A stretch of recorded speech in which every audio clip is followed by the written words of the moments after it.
आप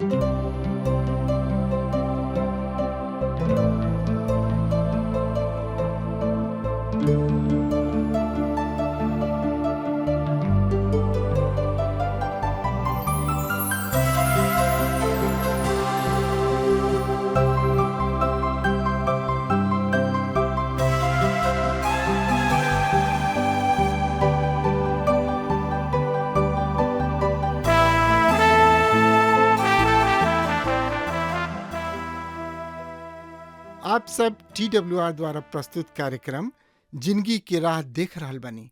ई एगो सोचल विचारल ढंग से बाइबल की किताबन का अध्ययन हवे। ए कार्यक्रम का उद्देश्य है कि लोग जगत के बनावे वाला परमेश्वर की उद्देश्य के जाने, जौना से उनकरी इच्छा के अनुसार चल सकें। परमेश्वर के लोगन के रूप में हमके आपका और आपकी परिवार का चिंता बा, और हम आप सबके आध्यात्मिक रूप से आगे बढ़े में मार्गदर्शन करतनी। कृपा करके हमारे कार्यक्रम देखी और सुनी, ताकि परमेश्वर आपकी जिंदगी में अथाह आशीष भर दे। वचन अध्ययन से पहले सुनी एगो सुंदर आत्मिक गीत। प्रभु खातिर बदला विचार हो, छोड़ दुनिया जहनवा। प्रभु खातिर बदला विचार हो, छोड़ दुनिया जहनवा। प्रभु खातिर बदला विचार हो, छोड़ दुनिया जहनवा।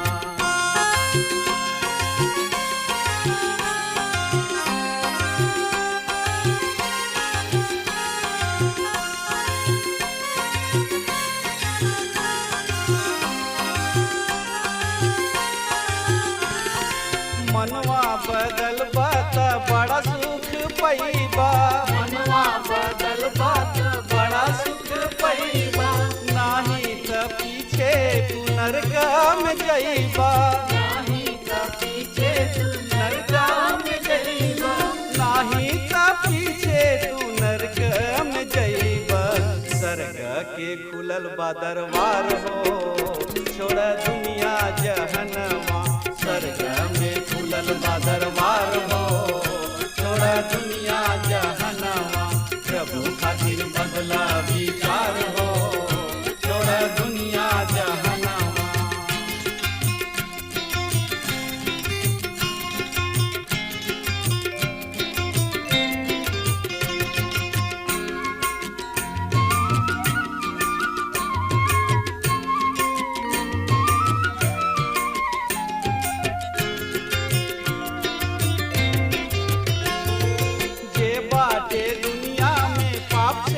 भरल जे बाटे दुनिया में पाप से भरल। जिन यीशु नाम के केहू न तरल। जिन यीशु नाम के केहू न तरल। जिन यीशु नाम के केहू न तरल। यीशु नाम से बाटे उद्धार हो, छोड़ दुनिया जहनवा। यीशु नाम से बाटे उद्धार हो, छोड़ दुनिया जहनवा। प्रभु खातिर बदला विचार हो, छोड़ दुनिया जहनवा।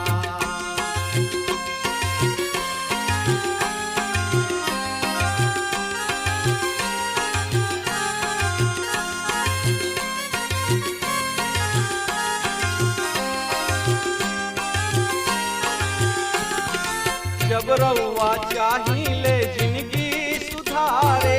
जब रउआ चाहिले जिंदगी सुधारे। प्रेमी यीशु के आई जा दुआरे। प्रेमी यीशु के आई जा दुआरे। प्रेमी यीशु के आई जा दुआरे। गले से लगई है करी है प्यार हो, छोड़ दुनिया जहनवा। गले से लगई है करी है प्यार हो, छोड़ दुनिया जहनवा। यीशु खातिर बदला विचार हो, छोड़ दुनिया जहनवा। प्रभु खातिर बदला विचार हो, छोड़ दुनिया जहनवा। प्रभु खातिर बदला विचार हो, छोड़ दुनिया जहनवा। श्रोता मित्र, भाई बहन, जैसे कि रउआ जानतानी कि एह दिन में हमने के पुराना नियम से जकरिया नबी के किताब के सिलसिलेवार रूप से अध्ययन कर रहल बनी जा। पिछला 13 अध्याय के 1 से 5 पद के देखले रही जा और आज हमने के देखे के जकरिया नबी की किताब 13 अध्याय के 6 से लेके 9 पद तक के। और हमने के देखले रही जा इसराइल के प्रति परमेश्वर के प्रतिज्ञा सब के। और देखले रही जा परमेश्वर उन्हें लोग के प्रतिज्ञा देता है कि ओह दिन दाऊद के घराना और यरूशलेम के निवासी सब के खातिर आपन बात और आपन मलिनता धोवे खातिर एगो सोता बहावल जाई। और दूसरा पद में हमने के पढ़निया जा कि ओह दिन अर्थात परमेश्वर के दिन, यह परमेश्वर के दिन ऐसा हो कि वो देश से मूर्ति सबके गिराती हैं और नबी सब और अशुद्ध आत्मा सब के भी देश से दूर कर दी हैं। ये महत्वपूर्ण भविष्यवाणी है श्रोता मित्र भाई बहन। रुआ सोचत होखब कि जब कोनो आदमी मूर्ति पूजा में वापस लौट रहल बा, अनेक मसीही विश्वासी सबके भी ऐसन ही दशा बा। परमेश्वर के वचन के अज्ञानता विधर्म के शक्ति प्रदान करता। ध्यान दही, परमेश्वर के वचन के ज्ञानता विधर्म के शक्ति है। वो विधर्म की शक्ति प्रदान करता और परमेश्वर के वचन के ज्ञान विधर्म के शक्ति के कमजोर बनावला। यदि रुआ के परमेश्वर के वचन के ज्ञान बा त रुआ विधर्म के शक्ति के छीण कर सकता नहीं। रुआ धर्म में वरन परमेश्वर की धार्मिकता में आगे बढ़ सकता नहीं, शक्तिशाली हो सकता नहीं। तनकी सा कल्पना करी कि उ संसार कैसन भिन्न हुई जौना में से मूर्ति पूजा करे वाला तथा दुष्ट आत्मा सबके पूर्ता दूर कर दिहल जाई। जैसे कि परमेश्वर पिता यहाँ दूसरा पद में प्रतिज्ञा कर रहल बने, वही विषय के लेके हमनी के आगे बढ़े के। हाँ तो प्रिय मित्र, त एकरा बारे में जानकारी खातिर रुआ अपन पवित्र शास्त्र बाइबल निकाल लेनी। हाँ तो उनमें देखी जकरिया नबी की किताब 13 अध्याय 3 पद में एह तरी से लिखल गुल बा। फिर ऐसन होई कि यदि उनका उपरांत भी कोनो नबूवत करे त ओकरा के जन्म देवे वाला माता पिता ही उनका से कही है, तू जीवित ना रहबा, काहे कि तू यह परमेश्वर के नाम पर झूठ बोलले बड़ा। जब वो नबूवत करे लगले तब ही ओकरा के पैदा करे वाला माता पिता ओकरा के आर अपार छेद डली हैं। श्रोता मित्र भाई बहन, ई वचन सुने में कठोर प्रतीत होता, बढ़िया नहीं लागत, पर उ दिन आ रहल बा जब परमेश्वर के संतान परमेश्वर के पहला स्थान पर रखी हैं। उनकर प्राथमिकता परमेश्वर के ही हुई। पहला आगमन पर उ उनका के स्वीकार ना कोले रहन। उ परमेश्वर के मसीह के प्राथमिकता ना देले रहन, पर दूसरा आगमन पर उनका साथ पूर्ण रूप से योग रही हैं। यदि उनकर बेटा भी झूठ नबूवत करी हैं, अर्थात परमेश्वर ओर से नबूवत ना करी हैं, तो उनका के आर पार छेद कर डली हैं। चौथा पद एह तरी से बतावता श्रोता मित्र भाई बहन, ओ दिन भी ऐसन होई कि नबूवत करे पर प्रत्येक नबी अपना अपना दर्शन में लज्जित हुई हैं। उ फिर धोखा देवे खातिर रोवादार पोशाक ना पहनी है। अब यहाँ दूगो बात बा जौन की हमार रुचि के आकृष्ट कर रहल बिया। पहला बात, जब प्रभु यीशु मसीह आई हैं तब झूठ नबी लज्जित हुई हैं, काहे कि वो झूठ नबी सबके अलग कर दी हैं।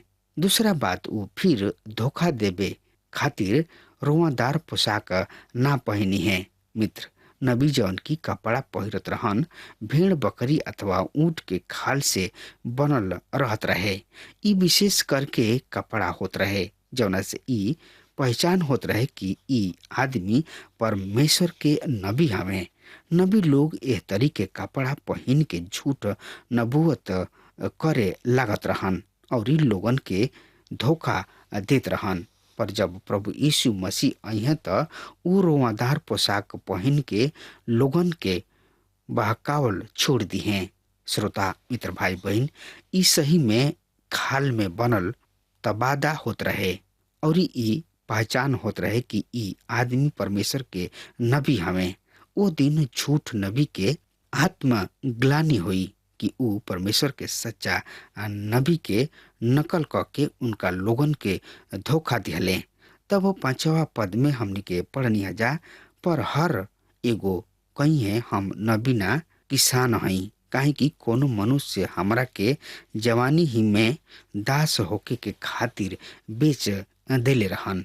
श्रोता मित्र भाई बहन, झूठ नबी आपन धंधा छोड़ के खेत सब के राह पकड़ी हैं। उ झूठ नबूवत त्याग के खेती किसान में लग जाइ हैं। मूल रूप से इस्राएली लोग किसान हवे। अगला 2 पद चौथा वाला पद ह। इ पद केकरा ओर संकेत करता ए पर लोगन में मतभेद बा, पर हमार विश्वास बा कि इ संकेत प्रभु यीशु मसीह के ओर बा।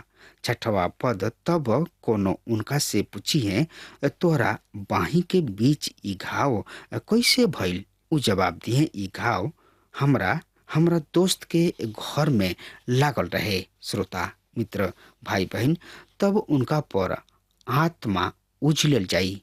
उ बचल इस्राएली मसीह के स्वीकार करी हैं और पूछी हैं, तोरा बाही के बीच ई घाव कैसे लागल? तब वो उन्हें जवाब दी हैं, जब हम पहला हाली यहाँ आयल रही उस समय हमारा केहू घाव दिहल गोल रहे। मित्र, केवल एगो छोट सा बचल लोग के समूह यहाँ पर हमनी के दिखाई देता और ये छोट सा समूह में प्रभु यीशु मसीह के पहला आगमन पर पहुंचे के रहे और उन्हें ग्रहण कैले रहन।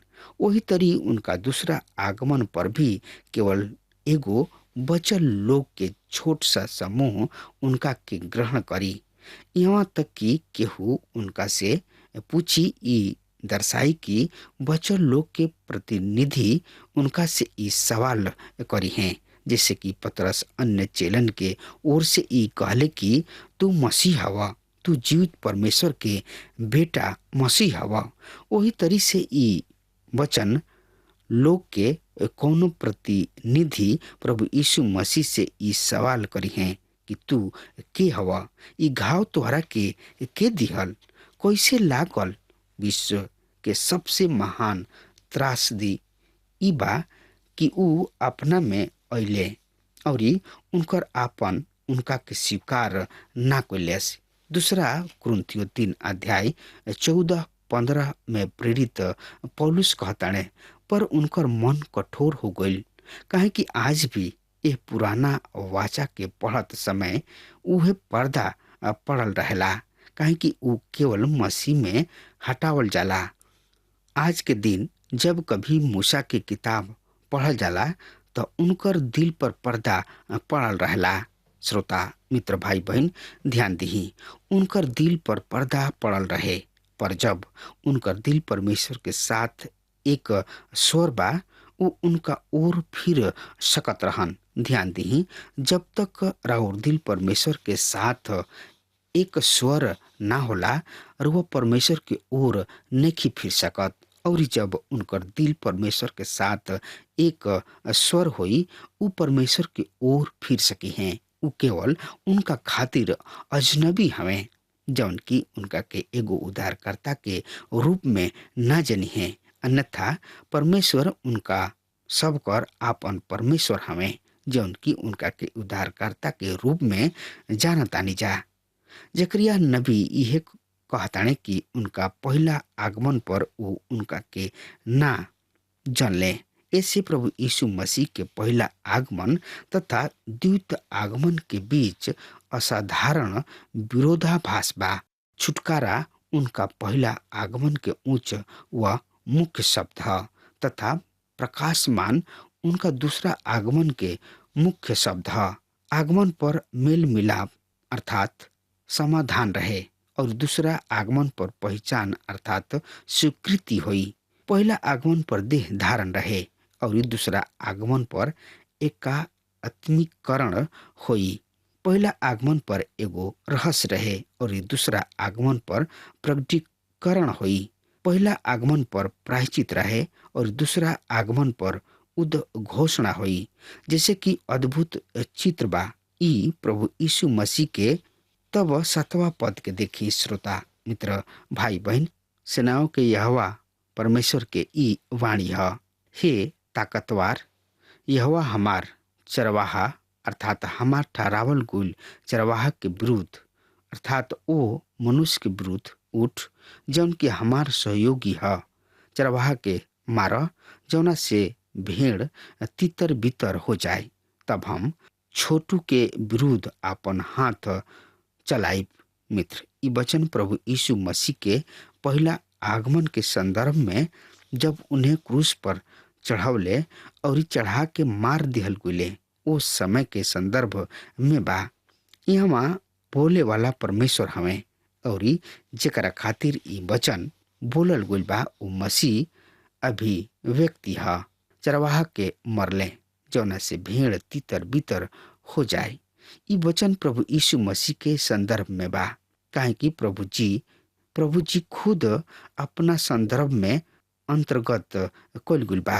मत्ती रचित सुसमाचार के 26 अध्याय के 31 पद में एह तरी से लिखल गुल बा, जब यीशु उनका से कहले, आज रात तोहनी लोग हमरा कारण ठोकर खइबा, काहे कि लिखल बा, हम चरवाहा के मारब और झुंड के भेड़ तितर बितर हो जाई। श्रोता मित्र भाई बहन, रुआ देखनी हा प्रभु यीशु मसीह एह वचन के अपना ऊपर लागू कर रहल बने। यदि रुआ के संदेह बा कि परमेश्वर के इस्राएल के खातिर भविष्य में कोनो उद्देश्य बा, त रुआ एह वचन पर विशेष ध्यान दिही। हमन के सामने जवन नबूवत बा ओकर संबंध मसीह के पहला तथा दूसरा आगमन से बा। और का प्रभु यीशु मसीह झूठ कहले? का राउर विचार बा प्रभु यीशु मसीह झूठ बोलेलन? मित्र, प्रभु जी कहलन कि जकरिया जब ऐसन कहलन कि चरवाहा के मारा जौना से हमार भेड़ तितर बितर हो जाओ, तो हम विषय में कहताने। और जब प्रभु यीशु मसीह दूसरा हाली आई है तब वो पूछे कि तोहरा बाई के बीच ई घाव कैसे भइल? इसराइल के बचल लोग प्रभु यीशु मसीह के दूसरा आगमन पर उन्हें देख के ई सवाल करी हैं कि तोहरा बाही के बीच ई घाव कैसे भइल? और तब प्रभु यीशु मसीह के जवाब हुई, ई घाव हमार मित्र सब के घर में हमरा के लागल रहे। और जैसे कि हम 12 अध्याय में देखनी जा, जहाँ पर लिखल बा कि ऊ हमरा के जौन की ऊ बेधले बाणे तकी है तथा ओकरा खातिर ऐसन विलाप करी है जैसे कि कोनो अपन एकलौता बेटा के खातिर विलाप करला। श्रोता मित्र भाई बहन, ई परमेश्वर के खातिर महाप्रायश्चित दिन हई। ऊ सही में प्रभु यीशु मसीह के देख के विलाप करी हैं, वरन महाविलाप करी हैं। और ये उनकर सच्चा प्रायश्चित हुई। और ये अध्याय के अंतिम 2 पद महाक्लेश युग के संदर्भ में बा। 8 और 9 पद यह परमेश्वर के ई वाणी है कि देश के संपूर्ण जनसंख्या में से 2/3 काट के मिटा दिहल जाई, पर 1/3 बाचल रही।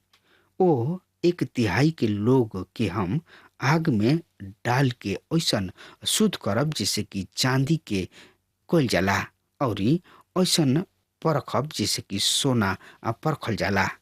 उ हमार नाम लेके पुकरी हैं और तब हम ओकरा के पुकारब और तब हम उनका के जवाब देब।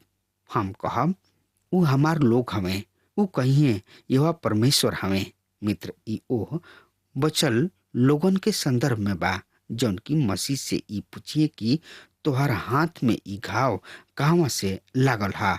उ महाक्लेश के सामना करी हैं। और जैसे कि प्रभु के वचन यहाँ पर बतावता 8 पद में, यह परमेश्वर के ई वाणी है कि देश के संपूर्ण जनसंख्या में से 2/3 काट के मिटा दिहल जाई, पर 1/3 बाचल रही। प्रकाशित वाक्य किताब के 7 अध्याय के 1 से 8 पद के रउआ हमरा साथ देखी। एकरा बाद हम 4 गो स्वर्गदूतन के धरती के चारों कोना पर खड़ा देखनी, जे धरती के चारू हवा के धैले रहले कि धरती, समुंदर औरी कोनो पेड़ पर हवा ना चलो।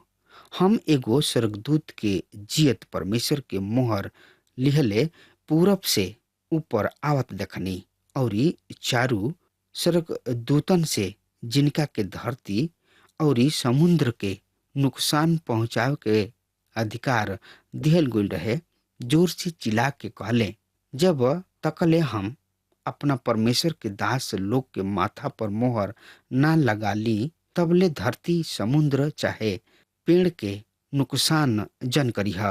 तब हम उ लोग के विनती सुनली जौना लोग पर छाप लगावल गुल रहे, और 1,44,000 इस्राएली लोगन के संतान में से हर एक गोत्र के ऊपर मोहर लगावल गुल रहे। यहूदा के गोत्र में से 12,000 पर, रूबन के गोत्र में से 12,000 पर, गाद के गोत्र में से 12,000 पर, आशेर के गोत्र में से 12,000 पर, नप्ताली के गोत्र में से 12,000 पर, मनसिया के गोत्र में से 12,000, समोन के गोत्र में से 12,000 पर, लेवी के गोत्र में से 12,000 पर, इसकार के गोत्र में से 12,000 पर, जबूलून के गोत्र में से 12,000 पर, यूसुफ के गोत्र में से 12,000 पर, बिन्यामीन के गोत्र में से 12,000 पर मोहर दिहल गइल। श्रोता मित्र भाई बहन, ई ओह लोगन के चित्र ह, ओहनी लोग के संख्या ह जवन की बचावल जी हैं। 2/3 नाश हो जाई हैं, केवल 1/3 बची हैं। ई 1/3 के उ हुई हैं जौन की मसीह के खातिर खड़ा हुई हैं, उनका खातिर विश्वास जोग रही हैं। उ महाक्लेश युग में मसीह के सच्चा गवाह हुई हैं, जैसे कि प्रकाशित वाक्य की किताब के 7 अध्याय के 1 से 8 पद में हमनी के पढ़नी हजा। ई इसराइली हमें जकरा पर छाप लगावल गुल बा, और तब हम उनका के पुनः प्रकाशित वाक्य किताब के 14 अध्याय के 1 तथा 3 पद में देखे के। फिर हम सृष्टि कैनी और देख उ मेमना सियोन पर्वत पर खड़ा रहन, और उनका साथ 1,44,000 आदमी रहन, जकरा कपार पर उनका और उनका बाबू के नाम लिखल रहे। इस सिंहासन के प्रमुख चारों जीवित प्राणी सब और प्राचीन सब के सामने एगो नया गीत गावत रहन। ओह 1,44,000 के अतिरिक्त जौन की पृथ्वी पर से मोल लिहल गुल रहन, केहू भी उ गीत ना सीख सकत रहन। अब हमार समय खत्म हो रहा बा, तब तक खातिर रुआ हमरा के आज्ञा दी। परमेश्वर रुआ के बहुते बहुते आशीष देस। आमीन। हमके विश्वास बा कि ई कार्यक्रम आप सब खातिर फायदेमंद सिद्ध भइल हुई। अगर आप सबके लगे बाइबल से चाहे आपकी निजी जिंदगी से कोनो सवाल होके चाहे कोनो समस्या खातिर प्रार्थना करावे चाहतनी, तो हमारी फोन नंबर पर जरूर संपर्क करें और आज का दिन आप खातिर सुखद बना।